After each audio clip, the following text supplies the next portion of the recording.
Hello, my fellow reptile enthusiasts. In this video, I'm going to be doing a review for the Evergreen Pet Supplies Digital Timer Reptile Fogger, as well as the Inkbird Humidity Probe that I got to use along with it.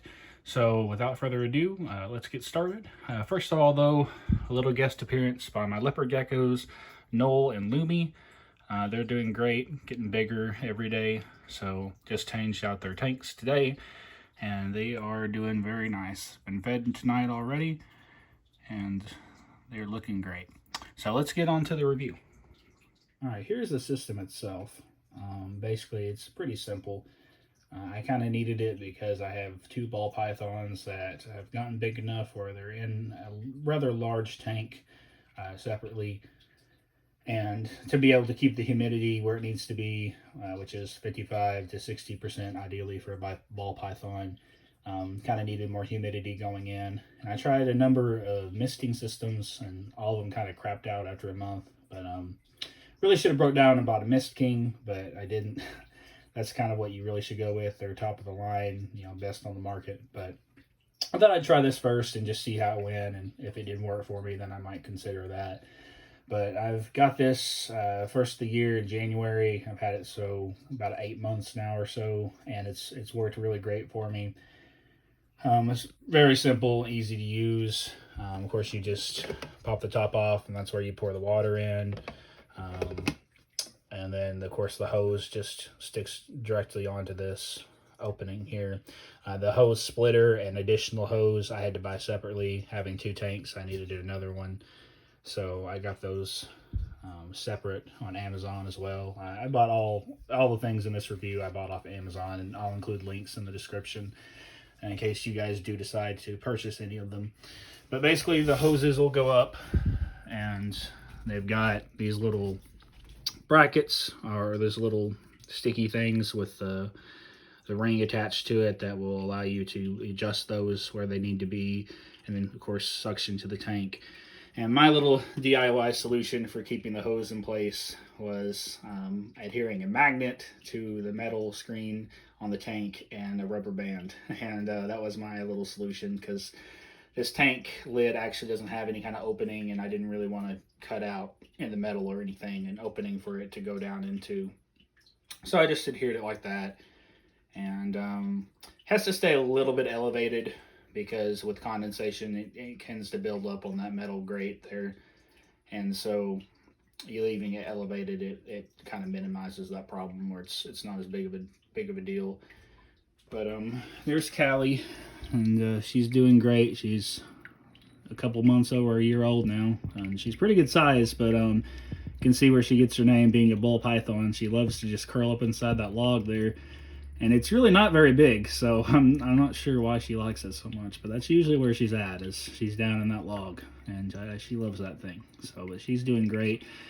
So right back there, that is the humidity probe, the part of it that reads the tank humidity, and that just comes in through the latches that are made for electrical wires and things like that.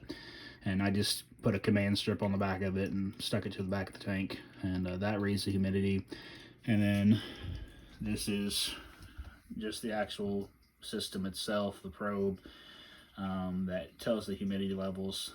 The top one is what the humidity currently is. The bottom number is what it is set to stay at. So basically, I want to keep my humidity in my tank around 55%, and it'll kick it on up to in that range when the system kicks on.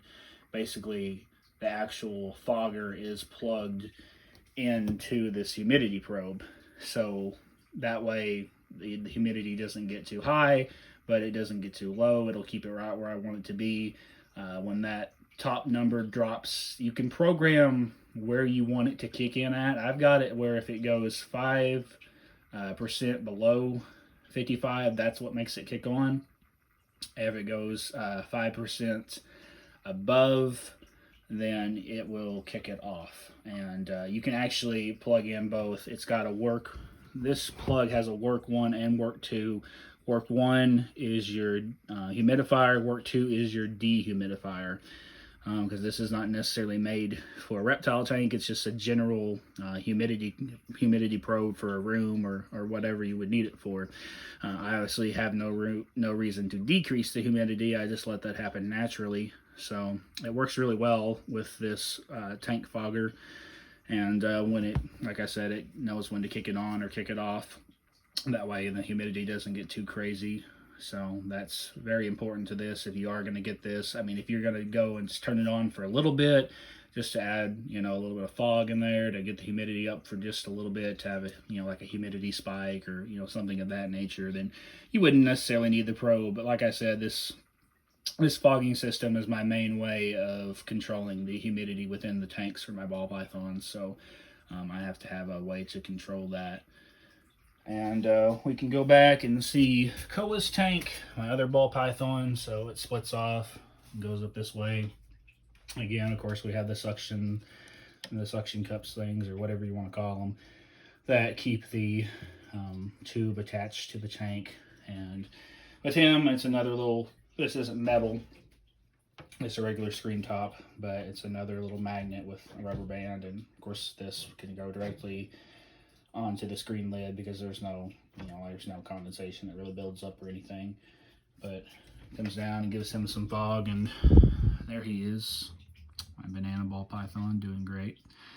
It's getting bigger and bigger. He's just a few months younger than Callie is, but he's usually out prowling around doing his thing.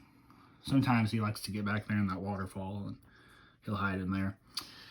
But that's basically it for just showing off the system itself.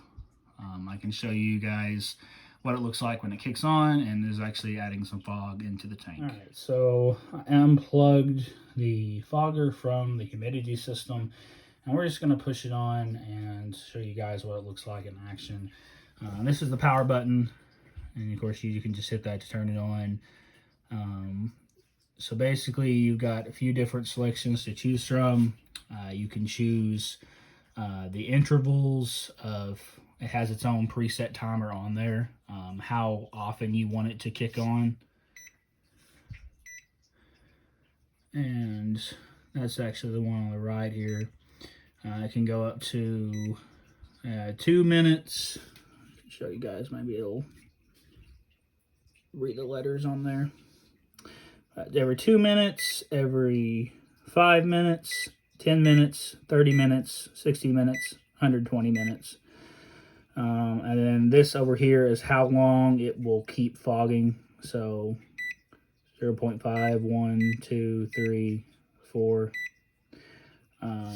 That'll be how long it'll keep fogging on, how many minutes, I believe. And then this is just the fog level. There's 3 levels to it. That's maximum fog. And then of course you keep hitting it, and there's level 1, level 2. So we'll turn it all the way up and just show you guys what it looks like. Got it coming down through there like that. And that's the maximum fog, and it puts a lot of humidity out with that, and it'll keep doing that as long as I leave it on that setting. Take a look at Koa's tank, and again the same thing, lots of fog. And it's going to keep that humidity up where it needs to be, and works really well for my situation here. Alright, so let's discuss a little more in depth about the pros and cons of both of these products. With Inkbird, no cons really to mention. Only thing is maybe the price. It does seem to be priced a little high in my opinion. It's $41.99 for that on Amazon. You might could find it cheaper elsewhere, but I mean, it works great. I haven't had any issues with it, so it's well worth your money.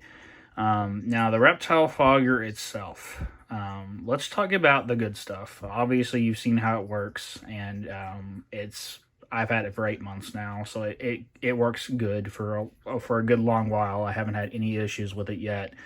And just a few things to go over here. It does have a 1 gallon tank. You of course add water directly into the tank without removing it, so you can just pour water in through these little slots here without even having to take the lid off if you want. Ultra quiet design. I will tell you right now, the motor is very quiet. It's not really noisy or anything like that. I mean, you might hear it kick on, you know, if you have it like in a bedroom where you sleep or something like that. But I mean, it's not going to be anything that would keep you up. And a big plus is the low water auto shut off, which helps to prevent fan motor burnout. That is a biggie because there's a lot of misting systems that I had that did not have that.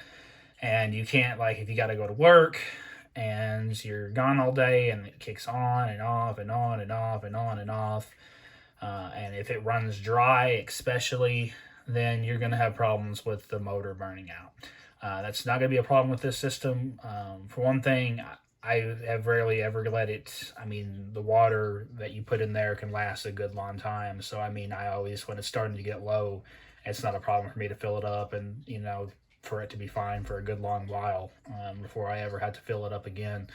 So really it shouldn't be an issue of the water running out anyway, unless you just left it for weeks and didn't check it. But if you did do that, it would kick it off and you wouldn't have to worry about the motor burning out. So some really great features there.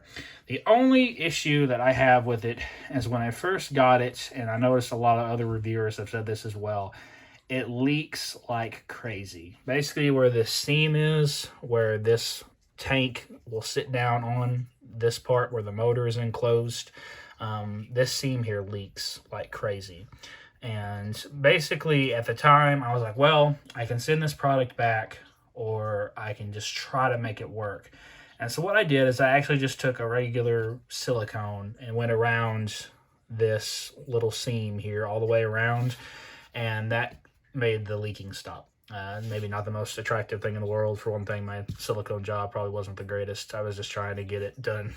But anyway, it's held for 8 months now. I haven't had any leaking issues, and the product works great. So overall, you can get it on Amazon right now for $64.99. You know, that's a fair decent bit cheaper than a Mist King or something of that nature. So, I mean, I would highly recommend this product. Of course, if you're going to use it for your main source of humidity, you do need to get the humidity probe as well. So together for about $100, you can have both of these items. And I feel it's a great value. I feel it works really well. I've used it now for quite a while, and I'm very happy with the results. My snakes are doing quite well with it.